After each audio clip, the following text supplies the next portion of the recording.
বিসমিল্লাহিররহমানিররহিম। Let's learn some new English. সময় অত্যন্ত মূল্যবান।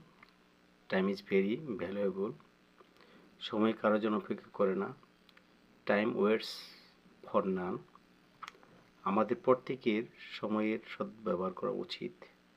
We should make the best use of time. যে ব্যক্তি সময়ের সদ্ব্যবহার করে তার সাফল্য অনিবার্য।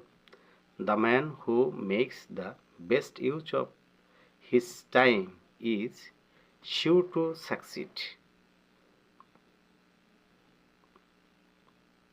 যারা সময় অপচয় করে তারা জীবনে সাফল্য অর্জন করতে পারে না। Those who waste their time cannot succeed in life. পৃথিবীর সকল বিখ্যাত ব্যক্তি সময়ের সদ্ব্যবহার করেছেন। All the great men of the world made the best use of time. আমাদের তাদের অনুসরণ করা উচিত। We should follow them. Thanks.